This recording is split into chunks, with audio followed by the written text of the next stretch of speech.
Hello dear friends, today I would like to paint a beautiful sunset type of painting with a deer on the top of the mountain, and I will need to use lots of wet techniques today. For that I will need 300 GSM 100% cotton paper.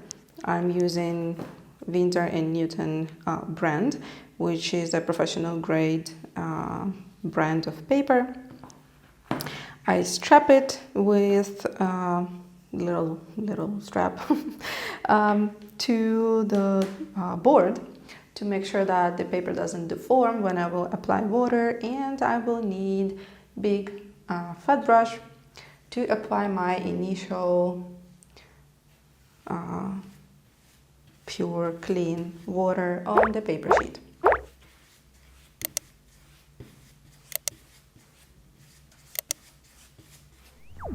So generously I applied water, and now I need to wait a little bit because water, especially cotton, it needs some time to absorb, paper. Paper needs some time to absorb water into its layers. So I need to wait a little bit for the water to sink in to the layers before I start to apply paint. Meanwhile, I can just prepare the colors that I will use. So I'll take some cerulean for blue. You can take ultramarine or cobalt. I use a very light, transparent sky kind of blue. I will need some orange,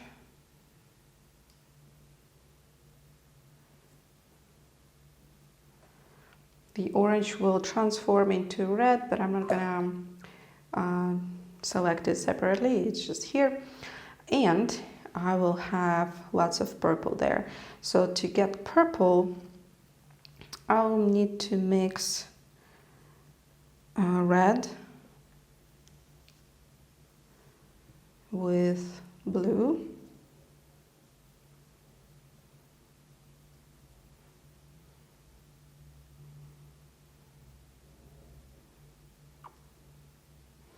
I'm using cold red, which we usually call pink. If you compare these two colors, this is pretty warm red and this is pretty cold. And when I've decided about my colors, using a natural squirrel brush because it absorbs a lot of water and releases a lot of water, I will start with my light blue cerulean and very freely add my first color.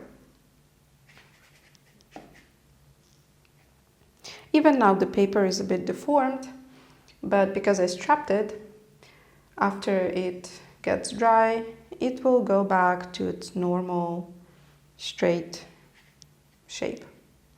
So do not worry about this. If your paper changed, it's fine, totally natural.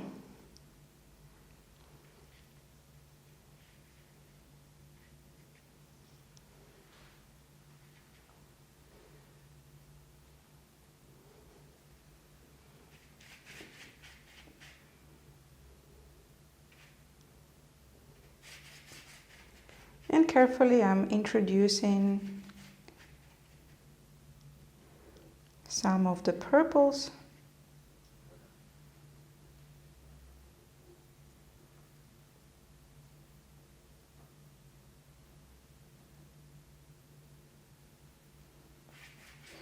And as we go down, the purple will become a bit more saturated and a bit darker.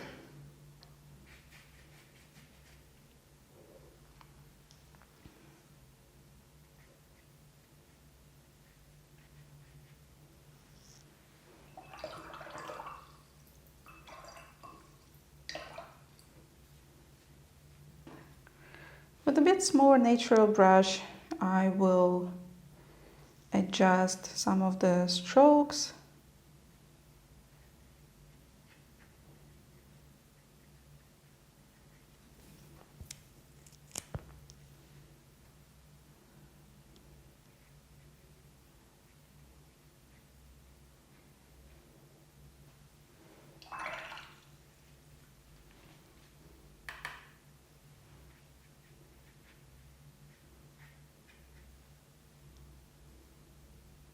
And maybe even amplify some parts. All right. Because I work on 100% cotton paper, it allows me to achieve this nice and smooth transitions of color without hard, sharp edges in between each color. This is the most important feature that you want to benefit with when you work with 100% cotton paper. Now, to save myself some time, I will use a hairdryer to speed up the drying process. Or you can just take a break, have a coffee and relax, waiting for the paper sheet to become completely, fully dry. A few moments later. After I finished using a hairdryer, my paper got smooth and straight and zero deformed when it was wet. So now it's just perfect to continue working on it. You also can notice that the pigment lost its intensity. It's not so bright anymore, so the color is a bit lighter, which is totally normal for watercolor after it gets dry. I want to just very lightly mark some of the parts just for me as a hint, so I don't forget where the mountain is, and also to mark the deer. So when I will paint with watercolor, I do not accidentally do something wrong, something that wasn't planned.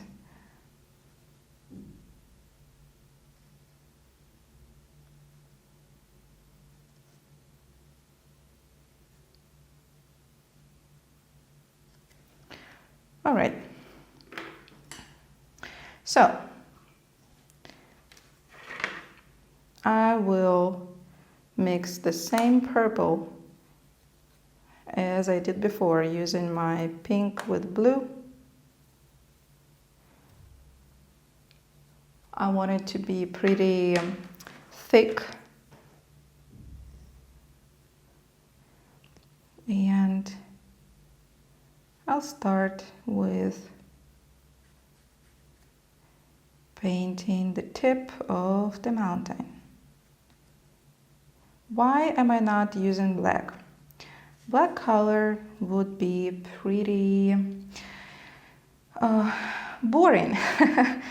It would be dull, it would be not deep, because when watercolor gets dry, it will reveal all the other paints and pigments that are inside, which means if you use just black, it will reveal nothing. It would be pretty boring. So now the tricky part here is to find this balance between water in your brush, so that your brush is not too watery and not too dry.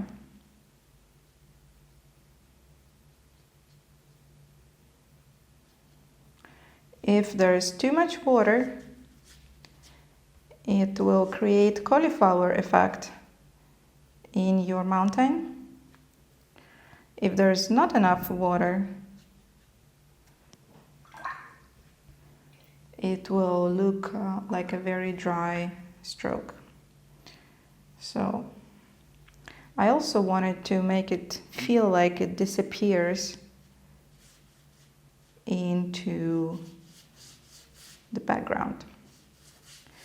So with my natural brush, carefully, I'm wetting this area from the mountain down,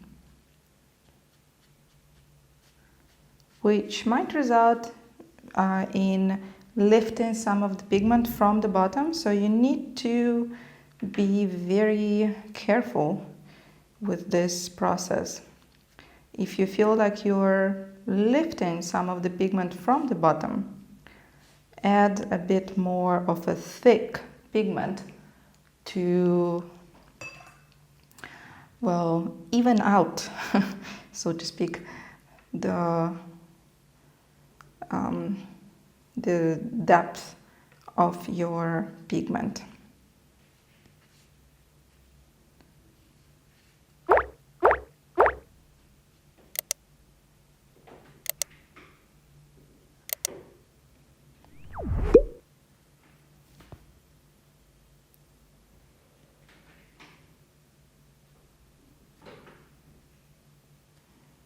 That is a pretty tricky thing to do, but I'm sure you will manage it just fine.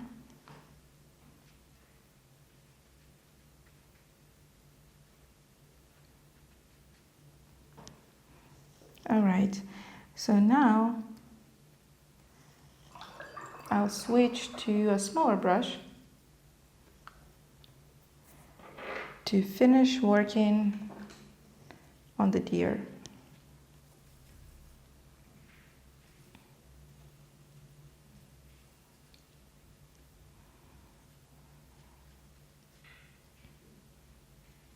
Should be the same color. You can make your purple a bit darker if you want.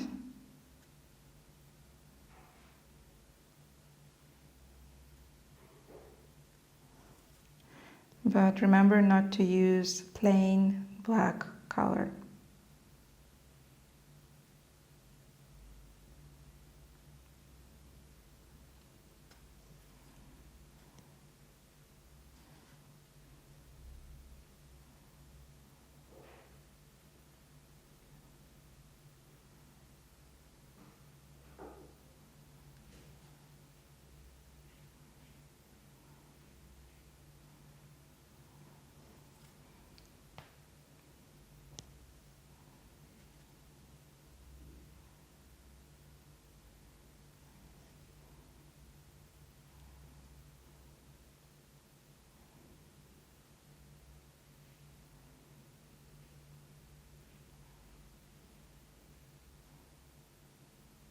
That's a pretty delicate work, so take your time.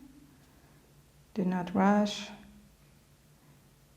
I'm also using the smallest brush that I have.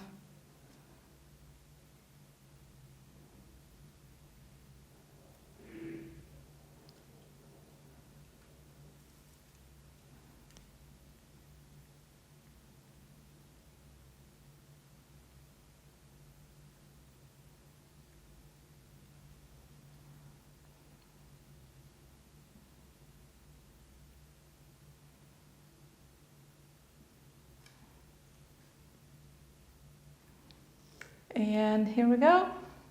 We have our beautiful deer on the top of the mountain